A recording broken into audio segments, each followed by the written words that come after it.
తమిళనాడులోని అలంగనల్లూరు ఉద్రిక్తంగా మారింది. అటు జల్లికట్టు నిర్వాహకులు, ఇటు పోలీసులు కోర్టు తీర్పు లెక్క చేయకుండా స్థానికులు జల్లికట్టు పోటీలు నిర్వహించారు. మొదటి నిర్వాహకులతో పోలీసులు చర్చలు జరిపారు. అయినా లాభం లేకపోయింది. పెద్ద ఎత్తున యువకులు తరలి వచ్చి జల్లికట్టును నిర్వహించారు. ప్రాణాలు సైతం లెక్క చేయకుండా బుల్ ఫైట్లో పాల్గొన్నారు. చివరికి చేయి దాటిపోవడంతో పోలీసులు లాఠీ చార్జ్ చేయక తప్పలేదు.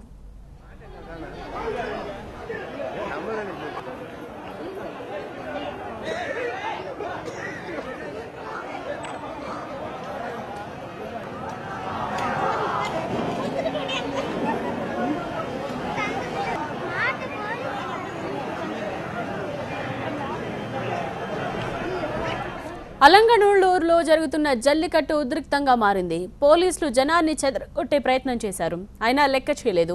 పోలీసులపైనే ఎదురు తిరిగారు. సుమారు 1000 మంది పోలీసులున్నా కంట్రోల్ చేయలేకపోయారు.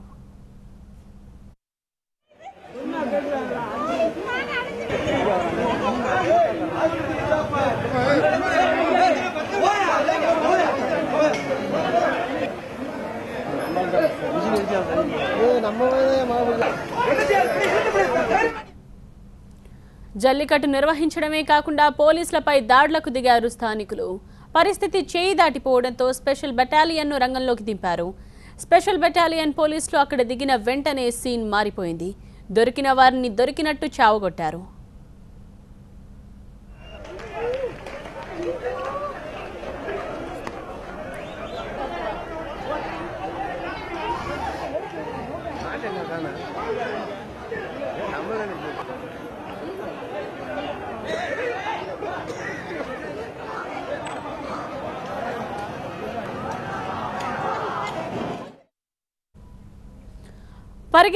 పరిగెత్తించి కొట్టారు. జనం చెల్లాచెదురైపోయారు. ఎక్కడ ఎద్దుల్ని అక్కడే వదిలి పరుగులు తీశారు. పోలీసులు లాఠీ చార్జ్లో 50 మంది వరకు తీవ్రంగా గాయపడ్డారు. గాయపడిన వారిలో చిన్నపిల్లలు కూడా ఉన్నారు. అలంగనల్లూరులో ఉద్రిక్త పరిస్థితులు ఏర్పడ్డాయి.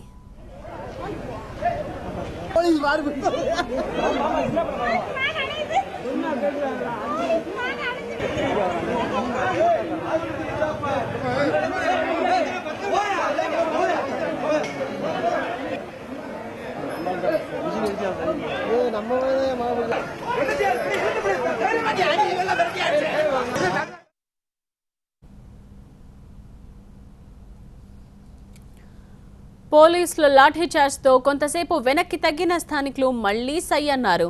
చెల్లాచెదురైన ఎద్దులను తీసుకొచ్చి మళ్లీ బుల్ ఫైట్ నిర్వహించారు. పెద్ద ఎత్తున పోలీసులు మోహరించిన చోద్యం చూస్తూ ఉండిపోయారు.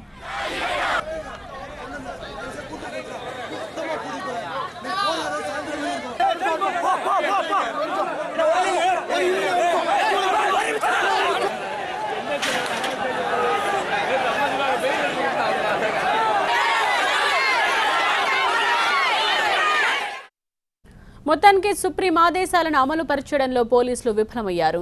యథావిధిగా జల్లికట్టు జరుగుతోంది.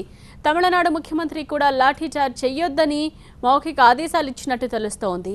దీంతో పోలీసులు సైలెంట్ అయిపోయారు.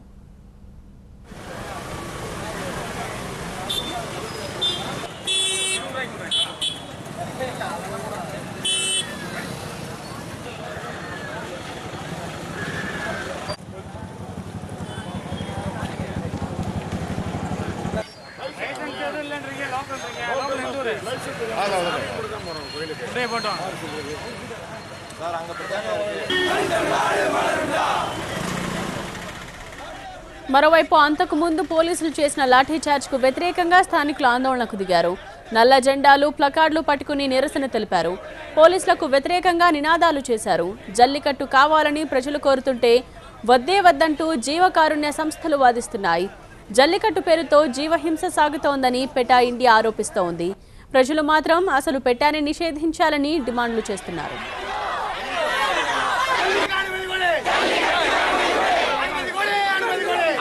ஜல்லிக்கட்டு மட்டும் வேண்டும். ஜாதி வேண்டாம், ஜாதி